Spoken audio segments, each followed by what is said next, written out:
حاضرین، گزشتہ کئی جمعے سے ہم لوگ حج و عمرہ اور قربانی کی روح اور اس کے مقاصد اور اسپرٹ پر بات چیت کر رہے ہیں، اور ہم لوگوں نے کافی تفصیل کے ساتھ اس پر غور کیا اور حقیقت تک پہنچنے کی کوشش کی۔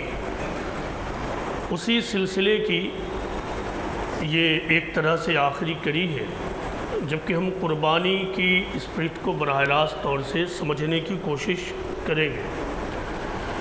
دیکھیے، جب آپ مذاہب کی تاریخ کا مطالعہ کریں گے تو آپ یہ پائیں گے کہ تمام قدیم مذاہب میں خدا کے تقرب اور خدا کے نیئرنس کو حاصل کرنے کے لیے جان کی نظر کو پیش کرنے کی تاریخ رہی ہے۔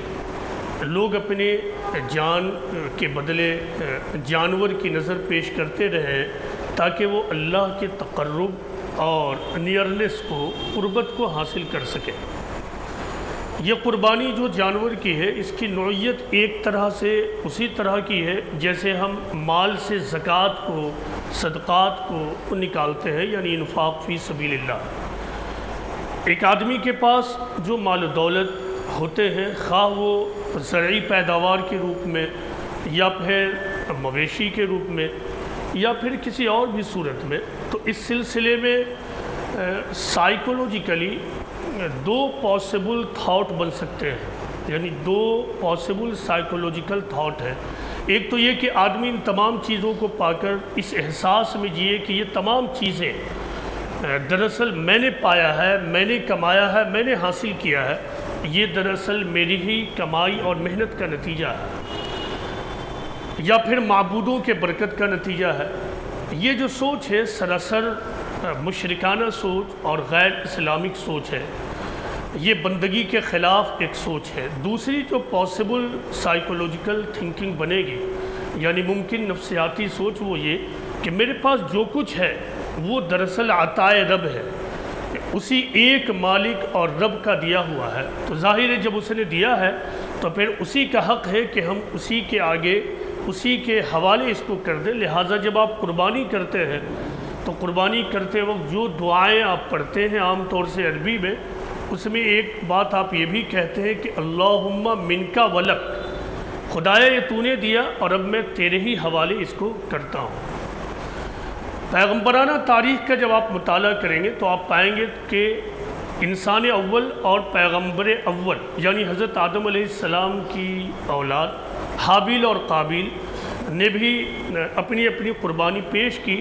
قابیل کی قربانی قبول نہیں ہوئی، جبکہ حابیل کی قربانی کو اللہ تعالیٰ نے قبول فرمایا۔ قرآن میں اس حوالے سے بہت اشارے اور بہت ہی مختصر ترین طور سے یہ واقعہ ہے۔ بائبل میں اس کی تفصیلات موجود ہے۔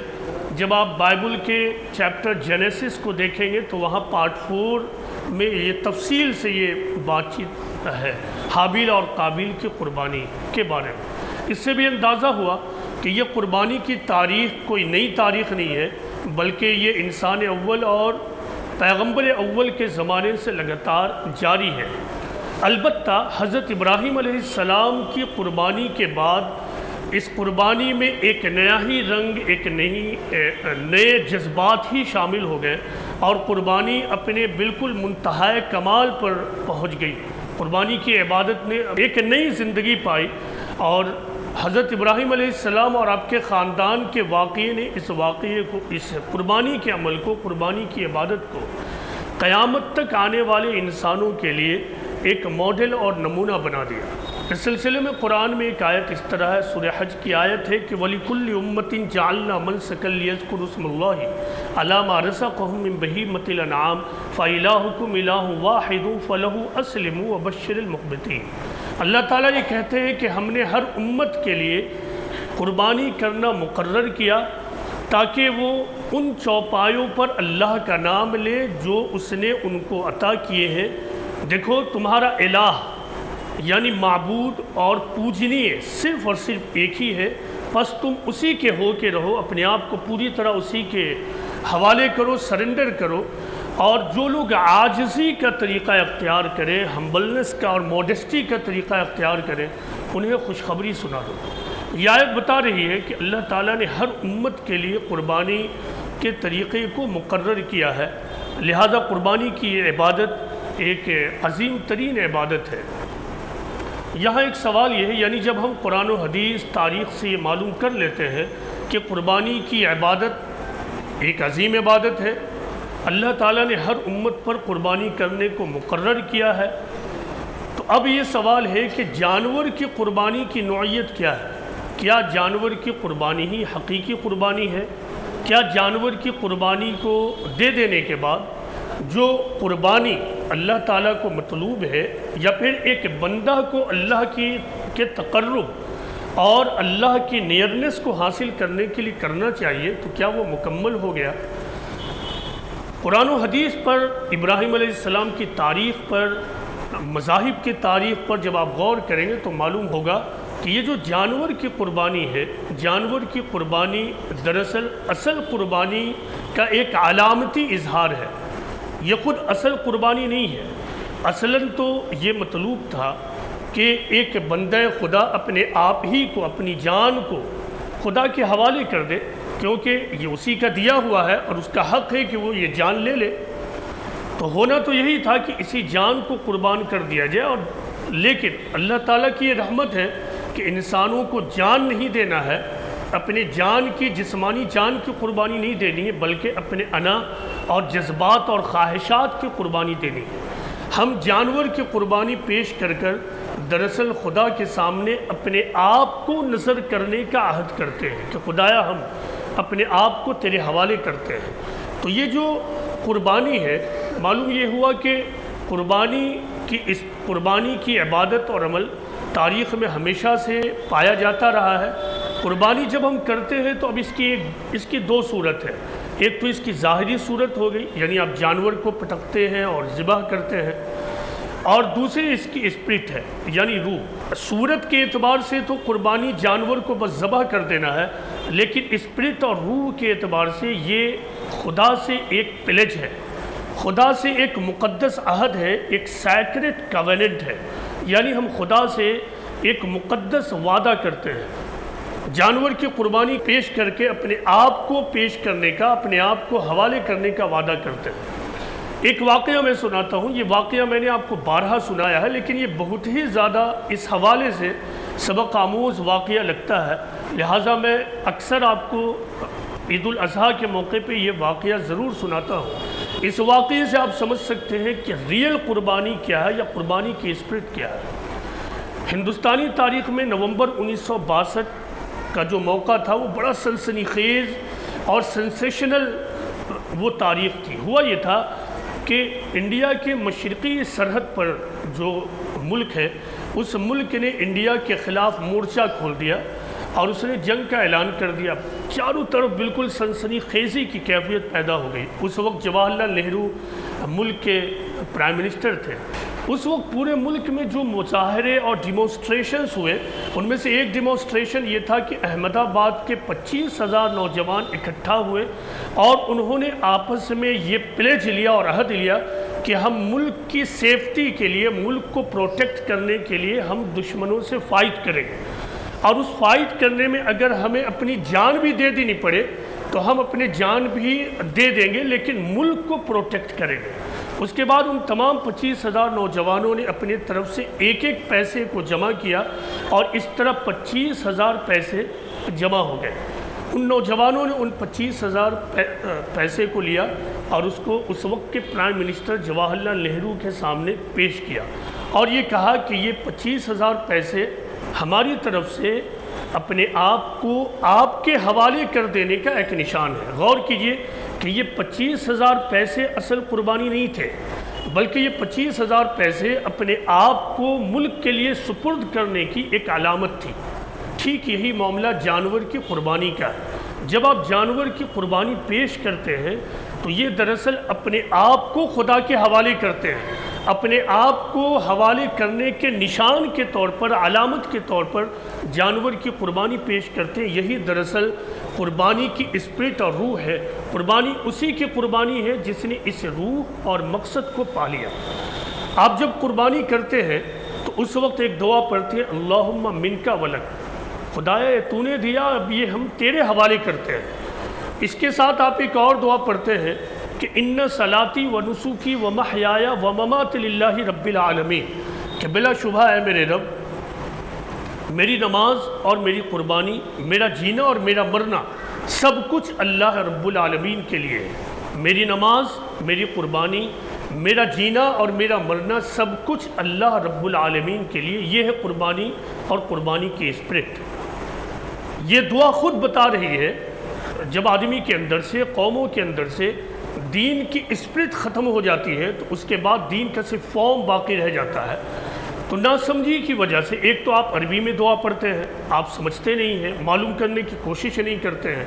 دوسرا یہ کہ ہم دور زوال میں زندگی گزار رہے ہیں، اور دور زوال کی ایک علامت یہ ہے کہ جب دین قوم کے پاس فارم کے روپ میں باقی رہ جاتا ہے، اسپرٹ ختم ہو جاتی ہے۔ تو ہم جانور کی قربانی پیش کرتے ہیں لیکن اس کی اسپرٹ ہم سے ختم ہو چکی ہے۔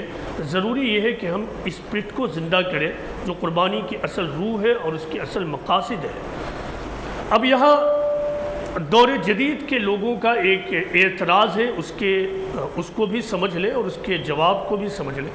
دور جدید کے لوگ یہ کہتے ہیں کہ قربانی ایک مقدس عمل ہے، ایک مقدس عبادت ہے، تو ایک مقدس عبادت میں ایک بے رحمانہ اور مرسیلیس عمل بات نہیں سمجھ میں آتی ہے، کیونکہ جانور کی قربانی تو ایک بے رحمانہ عمل ہے، ہم ایک جاندار کو قربان کرتے ہیں۔ اسی لیے یہ جو جانور کی قربانی ہے یہ ایک بے رحم عمل ہے، اسے ترک کر دینا چاہیے۔ اب اس اعتراض پر آپ جب غور کریں گے تو آپ یہ پائیں گے کہ یہ اعتراض اپنی بنیاد میں کوئی علم اور کوئی علمی جواز نہیں رکھتا ہے، اس کے پیچھے کوئی علمی جسٹیفیکیشن نہیں ہے۔ اصل یہ ہے کہ یہ پوری دنیا خدا کی دنیا ہے، یہاں خدا کا قانون کار فرما ہے، ہم چاہیں یا نہ چاہیں یہاں وہی ہوگا جو خود خدا چاہتا ہے۔ جب آپ جانداروں کا مطالعہ کریں گے تو آپ یہ پائیں گے، بس ایک دو مثال لیجئے، کہ انسان کا جو پیٹ ہے، خود انسان کے پیٹ کے اندر مور دین 100 بلین سے زیادہ مائکرو آرگینزم موجود ہوتے ہیں ہمارے آپ کے سب کے پیٹ کے اندر، 100 بلین سے زیادہ، بلکہ بعض اسٹیمیشن تو 100 ٹریلین تک ہے، 100 ٹریلین سے زیادہ۔ یہ جو بیکٹیریا ہے، آج کی جو سائنٹیفک تحقیقات ہیں یہ بتاتی ہیں کہ یہ ایک جاندار ہے، یہ کوئی بے جان چیز نہیں ہے، بالکل جاندار ہے۔ فرق یہ ہے کہ جو جانور ہے جو آپ دیکھتے ہیں وہ میکرو آرگینزم آپ کہہ سکتے ہیں، جن کو آپ آنکھ سے دیکھ سکیں، یعنی بڑے جاندار، اور یہ بیکٹیریا، وائرس، فنگی وغیرہ یہ مائکرو آرگینزم ہے، یعنی چھوٹے چھوٹے جاندار، یہ آپ کے پیٹ میں رہتے ہیں۔ آپ چاہیں یا نہ چاہیں ہر دن اربوں بیکٹیریا کو آپ کے پیٹ میں کل کیا جاتا ہے، یا آپ کا پیٹ اس کو کل کرتا ہے ہر دن۔ لہذا یہ ہمارے بس کی بات نہیں ہے کہ ہم کسی کو قتل کریں یا نہ کریں، ہم کسی کو قتل نہ بھی کریں، تو یہ جانداروں کے ساتھ جو یہ معاملہ خدا کا قانون ہے ایسا ہوتا رہے گا۔ اسی طرح بعد میں بائیولوجی کے مطالعے اور ریسرچ نے یہ بھی بتایا کہ جس پیڑ کو آج سے پہلے، جن درختوں کو آج سے پہلے ایک بے جان چیز سمجھا جاتا تھا، یہ بے جان چیز نہیں بلکہ یہ بھی جاندار ہے، بلکہ اب آج کی سائنس تو یہ ہے کہ درختوں میں بھی وہ احساسات اور تھاٹ کو دریافت کرنے کے لیے تحقیق کر رہے ہیں۔ معلوم یہ ہوا کہ ہم تمام جو انسان ہیں جانداروں سے گھرے ہوئے ہیں، کچھ چھوٹے جاندار، کچھ بڑے جاندار، ہم ان کو کل کریں یا نہ کریں، آپ کریں یا نہ کریں، ان کی کلنگ ہوتی رہتی ہے۔ یہ دراصل خدا کا نظام ہے، یہ چلتا رہتا ہے۔ تو یہ اعتراض اپنے آپ میں ایک بے بنیاد اعتراض ہے۔ اسی طرح ویجیٹیرینزم اور نان ویجیٹیرینزم کی بنیاد پہ اعتراض ہوتا ہے۔ مطالعہ یہ بتاتا ہے کہ کوئی آدمی حقیقی طور سے ویجیٹیرین اور سبزی خور ہو ہی نہیں سکتا ہے۔ اس کی وجہ یہ ہے کہ عام طور سے ویجیٹیرین حضرات جو چیز کھانے میں استعمال کرتے ہیں وہ خود بھی آرگینزم کے پروسیس اور آرگینزم کے انوالو ہونے سے بنتا ہے، جیسے پنیر ہے، دہی ہے۔ آپ ان کے پروسیس کو معلوم کر لیں کہ اس میں بیکٹیریا اور دوسرے آرگینزم کا کیا رول ہے۔ اگر وہ رول پلے نہ کرے تو پھر آپ اس کو نہیں کھا سکتے۔ خود انڈا بھی ایک آرگینزم ہی سے حاصل ہوتا ہے، اور اگر انڈے کو بے جان مانے تو بات نہیں سمجھ میں آتی ہے، کیونکہ اسی انڈے سے پھر چوزے کی پیدائش ہوتی ہے، تو انڈا خود بھی ایک جاندار چیز ہے بنیادی طور سے۔ تو معلوم یہ ہوا کہ جانداروں کے حوالے سے یہ حساسیت انسان کے بس کی چیز نہیں ہے۔ انسان کو چاہیے کہ وہ خدا کے قانون کو فالو کرے اور خدا کے قانون کے تحت اپنے آپ کو سرنڈر کر دے۔ یہ جدید اعتراضات کا ایک مختصر سا جواب تھا۔ قربانی کے حوالے سے ایک اہم سوال یہ ہے کہ قربانی کی یہ جو عبادت ہے کیا یہ واجب ہے یا پھر سنت ہے؟ یعنی یہ قربانی کرنا ہر مسلمان کے اوپر بالکل واجب ہے، اسے کرنا ہے، یا پھر قربانی کی اسپرٹ موجود ہو اور اگر وہ کرنے کی صلاحیت نہیں رکھتا تو وہ نہیں بھی کر سکتا ہے۔ جب آپ اس حوالے سے روایتوں کا، احادیث کا مطالعہ کریں گے تو آپ کو یہ معلوم ہوگا کہ احناف کے علاوہ جو جمہور فقہا ہیں ان کی اوپینین یہ ہے کہ یہ جو قربانی کی عبادت ہے یہ دراصل مسنون اور مستحب عبادت ہے۔ احناف یعنی حنفی مسلک میں اس کو واجب قرار دیا گیا ہے، لیکن خود احناف میں امام یوسف اور امام محمد بھی اس کو واجب قرار نہیں دیتے ہیں بلکہ اس کو مستحب عبادت قرار دیتے ہیں۔ صحابہ میں جو لوگ اس اوپینین کو رکھتے ہیں کہ یہ ایک غیر واجب عبادت ہے، ان کے نام ہیں، ان کے چند نام یہ ہیں جیسے ابو بکر، حضرت عمر، عبداللہ بن عباس اور اسی طرح عبداللہ بن عمر، عقبہ بن عمر وغیرہ۔ یہ وہ لوگ ہیں جو قربانی کو واجب نہیں مانتے تھے، بلکہ کئی صحابہ تو ایسے تھے جو جان بوجھ کر جانور کی قربانی، میں یہ کہہ رہا ہوں جانور کی قربانی وہ چھوڑ دیتے تھے کہ کہیں ایسا نہ ہو کہ امت یہ سمجھ لے کہ جانور کی قربانی ہمارے اوپر فرض ہے۔ اور حضرت بلال رضی اللہ عنہ کا تو یہ قول بہت زیادہ سبق آموز ہے، اس سے قربانی کی اسپرٹ کا اندازہ ہوتا ہے۔ وہ یہ کہتے ہیں مجھے یہ پرواہ نہیں ہے کہ میں مرغ کی قربانی کر دوں اور قربانی کا جو پیسہ ہے اس کو میں مسکین اور ضرورت مندوں میں اور دین کے اوپر میں خرچ کر دوں۔ یہ جو قول ہے آپ کو بتا رہا کہ قربانی کی اسپرٹ کیا ہے۔ یہ اس وقت یہ وہ زمانہ تھا اور اب یہ آج کا زمانہ۔ ہم نے یہ سمجھا ہے کہ جانور کی قربانی ہی اصل قربانی ہے۔ جانور کی قربانی کر لیا، وہ کھیل ختم ہو گیا، ہمارے اوپر سے ایک بوجھ ہے وہ ختم ہو گیا۔ ٹھیک اسی طرح جیسے جمعہ کی نماز آپ کے اوپر فرض ہے، آپ یہاں مسجد میں چلے آئے اور مسجد سے جب نکل گئے نماز کو پڑھ کر تو آپ سے یہ فرضیت ختم ہو گئی، عملاً یہ فرضیت ختم ہو گئی۔ لیکن جانور کی قربانی کا معاملہ یہ نہیں ہے۔ جانور کی قربانی کا معاملہ یہ ہے کہ اللہ یہ چاہتا ہے کہ خدا کے بندے اپنی بندگی کو محسوس کرے، خدا کے بندے اپنے آپ کو مسلسل خدا کے آگے اپنے آپ کو سرنڈر کیے ہوئے ہوں، خدا کا دین جب بھی تقاضا کرے ان کا وقت اور ان کی دولت خدا کے حوالے ہو۔ یہ جو صحابہ تھے، صحابہ میں نے جیسا کہ عرض کیا کہ بعض صحابہ کا یہ عمل بھی تھا، تو یہ وہ لوگ تھے جن کی پوری زندگی اپنے آپ میں وقف تھی، ان کا پورا وقت، ان کی تجارت، ان کی دولت، ان کا سرمایہ سب خدا کے دین کے لیے آلریڈی وقف تھا۔ لہٰذا وہ نہیں چاہتے تھے کہ امت میں کوئی ایسا عمل جاری ہو جس سے اصل روح ختم ہو جائے۔ تو اصل روح کو پکڑیے۔ قربانی کا عمل بلا شبہ بہت ہی زیادہ اہم ترین عمل ہے۔ جس آدمی کے اندر صلاحیت ہو اسے جانور کی قربانی ضرور پیش کرنا چاہیے، اسے ایک جانور ضرور پیش کرنا چاہیے۔ ہاں ایک سوال یہ بھی ہے کہ ایک فیملی میں اگر کئی ممبرز موجود ہوں تو کیا تمام فیملی کے سدسیہ اور ممبر کی طرف سے ایک جانور کو قربان کیا جائے گا؟ جو دولت مند لوگ ہیں، جن کے پاس زیادہ دولت ہے، چونکہ جانور کی قربانی ہی کو اصل قربانی سمجھ لیا گیا ہے، تو یہ بات بہت زیادہ عام ہو کر رہ گئی کہ ایک فیملی میں جتنے لوگ ہیں سب کی طرف سے قربانی ہو۔ اب شوہر ہے تو اپنی طرف سے قربانی کر رہا، بیوی کی طرف سے قربانی کر رہا، اپنے بچوں کی طرف سے قربانی کر رہا ہے، اور اس قربانی کے واقعے کے بعد ایسے لوگوں سے ملاقات کر لیا جائے کہ دین کے یہ تقاضے ہیں، آپ پیسے کچھ لگا دیجئے دین کے کاموں میں، دعوت کا کام ہو رہا، خدا کے پیغام کو تمام انسانیت تک پہنچانے میں لگا دیجئے، اب ان کے پاس پیسہ نہیں ہوگا۔ کیونکہ انہوں نے اصل قربانی کو سمجھا ہی نہیں ہے۔ اس سلسلے میں ایک حدیث پر غور کیجیے۔ عطا بن یسار کہتے ہیں کہ میں نے ابو ایوب انصاری سے عہد نبوی میں قربانی کے طریقے کے بارے میں دریافت کیا۔ انہوں نے جواب دیا کہ دیکھو، عہد نبوی میں ایک آدمی اپنی طرف سے اور اپنی فیملی کی طرف سے ایک جانور کی قربانی پیش کرتا تھا، اسے وہ خود بھی کھاتا تھا اور دوسروں کو بھی کھلاتا تھا۔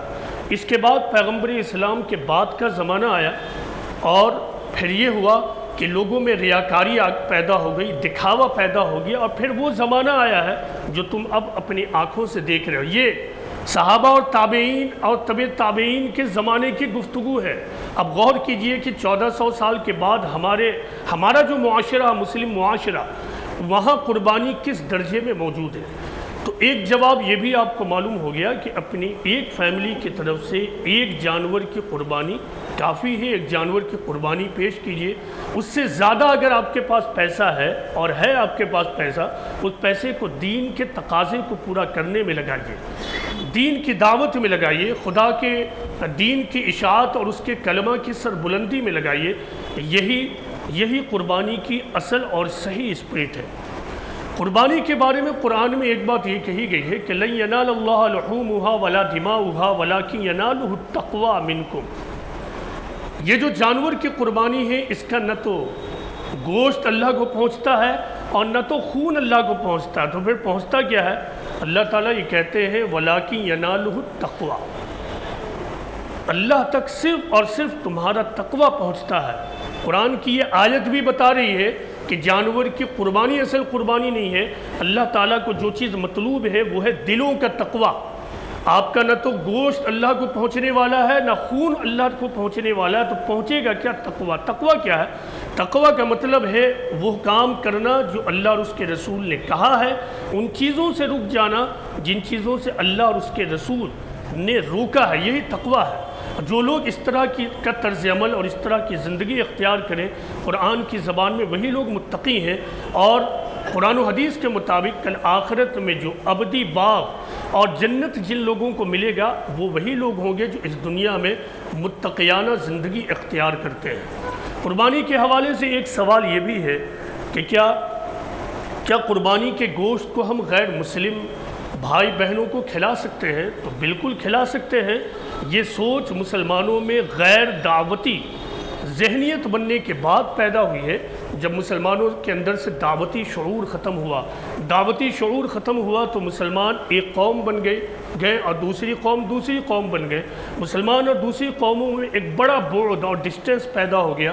مسلمانوں نے غیر مسلموں کو اپنا دشمن اور حریف بنا لیا، ظاہر نتیجے میں انہوں نے بھی بنایا۔ اب نتیجہ یہ ہوا کہ ہر عمل میں یہ سوچا جانے لگا کہ ان کے ساتھ ہم کیا کریں۔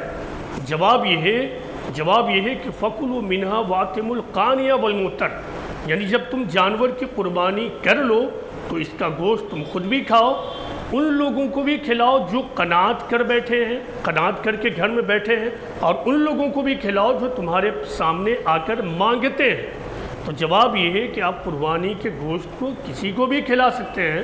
یہ تو تہوار کا دیکھیے ایک پہلو یہ بھی ہے کہ یہ کھلانے پلانے ملنے جلنے کا ایک موسم ہوتا ہے، لیکن مسلمان وہ ہے کہ ہر موسم کو دینی مقصد کے لیے استعمال کر لیتا ہے۔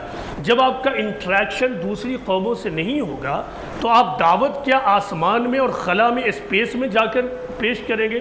آپ دعوت کا کام کیا در و دیوار کے ساتھ کریں گے؟ کس کے ساتھ کریں گے؟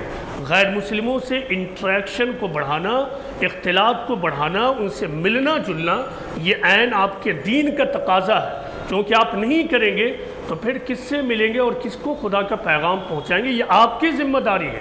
اگر وہ آپ کو دشمن سمجھیں، آپ کے خلاف پلاننگ کریں، سازشیں کریں، سب ٹھیک ہے، اس کے تدارک کے لیے، اس کے روک تھام کے لیے جو کرنا وہ سب کچھ کرے گا آدمی، لیکن اس کا مطلب یہ نہیں ہے کہ اپنے سینے میں آخری طور سے نفرت پیدا کر لیں اور پھر نفرت کے جذبات کے تحت ہم دوسروں کو دیکھنے لگیں۔ یہ سچے مسلمان کا طریقہ اور شیوا نہیں ہو سکتا ہے۔ مسلمان ایک ایسے رب کو، ایک ایسے خدا کو مانتا ہے جس خدا نے تمام انسانیت کو پیدا کیا ہے، جو خدا تمام انسانیت کا خالق اور مالک ہے۔ جب ایک انسان ایک ایسے خدا اور رب کو تسلیم کرے گا تو ظاہر ہے اس کے اندر یہ احساس بھی پیدا ہوگا کہ تمام انسانیت دراصل خدا ہی کی فیملی ہے۔ وہ تمام انسانیت کو خدا کی فیملی سمجھ کر ان کے ساتھ برتاؤ کرے گا۔ یہی دراصل اسلامی رویہ ہے، یہی اسلامی سوچ ہے۔ اللہ تعالیٰ سے یہ دعا ہے کہ اللہ تعالیٰ ہم سب کے اندر قربانی کی اصل اسپرٹ پیدا کرے۔ ہم اس زمانے میں جی رہے ہیں، ہم آج اس زمانے میں جی رہے ہیں۔ میں آج کی بات کر رہا ہوں، 2023 کی بات کر رہا ہوں، ملک ہندوستان کی بات کر رہا ہوں۔ ہم ایک ایسے زمانے میں جی رہے ہیں جس زمانے میں خدا کے دین کی اشاعت کا کام پہلے سے کہیں زیادہ مطلوب ہے۔ آپ تمام لوگوں سے کوئی بھی بات نہیں چھپی ہے، ملک میں نگیٹو پروپیگنڈسٹ بہت زیادہ ایکٹیو ہوئے ہیں، وہ اسلام مذہب کے خلاف نگیٹیوٹی پھیلا رہے ہیں۔ ایسے وقت میں اگر آپ دعوت دین کا کام نہ کیجئے، خدا کے سچے دین کا پیغام نہ پہنچائیے، سچی بات عام نہ کیجئے، تو جو سچے لوگ ہیں وہ تو گمراہ سے گمراہ تر ہوتے چلے جائیں گے، اور اس کی تمام ذمہ داری ہمارے اوپر آئے گی۔ اسی لیے قربانی کا اصل اسپرٹ پیدا کیجئے، اپنے پیسے کو جانور کی قربانی میں ضرور لگائیے، جانور کی قربانی ضرور کرنا چاہیے، لیکن ایک جانور کی قربانی کے بعد بھی اگر آپ کے پاس پیسہ ہے، آپ کے پاس اتنا پیسہ ہے، تو اس پیسے کو خدا کے دین کی اشاعت کے لیے استعمال کیجئے۔ میں تو جانور کی قربانی کے معاملے میں وہ جو نصاب کا مسئلہ بیان کیا جاتا اس کو بھی نہیں مانتا ہوں۔ اصل بات یہ ہے کہ اگر قربانی کے دن تک آپ کے پاس اتنا پیسہ ہے کہ آپ جانور خرید سکیں اور قربانی کر سکیں، تو آپ کو ضرور جانور خریدنا چاہیے، تاکہ آپ کے اندر قربانی کا جذبہ پیدا ہو، دین کے لیے اپنے آپ کو وقف کرنے کا اور ڈیووٹ کرنے کا جذبہ پیدا ہو۔ آخری بات، چونکہ یہ آخری جمعہ ہے، یعنی 10 ذی الحجہ سے پہلے، وہ یہ کہ ہم ایک ایسے ملک میں رہ رہے ہیں جہاں دوسرے مذاہب کے لوگ، دوسرے کلچر سے وابستہ لوگ بھی رہ رہے ہیں۔ اللہ تعالیٰ نے قربانی کرنے کے کچھ آداب بھی بتائے ہیں۔ یہ طریقہ اسلامی طریقہ نہیں ہے کہ ہم جانوروں کی قربانی کرتے وقت بے رحمانہ اور مرسی لیس طریقے کو اختیار کریں، نمائش کریں، روڈ پر اور سڑکوں پر قربانی کریں، یا پھر اس کی فوٹوگرافی کر کے اس کو سوشل میڈیا پہ اپلوڈ کریں۔ یہ تمام طریقے دراصل نہ صرف غیر اسلامی ہے بلکہ غیر عقلی بھی ہے، اور حالات کے اعتبار سے تو یہ انتہائی احمقانہ عمل ہے۔ لہٰذا اس کا خیال رکھیں کہ نہ تو قربانی کا خون ادھر ادھر نالیوں میں بہائیں۔ طریقہ یہ ہے کہ آپ گڈھا کریں مٹی کو اور وہاں وہ خون کو ڈال دیں، بہا دیں، اور اس کی فوٹوگرافی نہ کریں، ادھر ادھر سوشل میڈیا پہ نہ ڈالیں۔ یہ طریقہ ہے، اس پر ہم لوگ عمل کریں گے۔ اللہ تعالیٰ سے یہ دعا ہے کہ اللہ تعالیٰ ہم سب کو قربانی کرنے کی توفیق عطا فرمائے، جانور کی قربانی کے ذریعہ ہم اصل قربانی اپنے اندر پیدا کریں۔ اللہ تعالیٰ ہماری قربانی کو قبول کر لے، نوجوانوں کو صحیح سمجھ اور فہم دے، دین سے محبت دے، ان کو دین کی طرف رغبت دے۔ وما علینا الا البلاغ المبین۔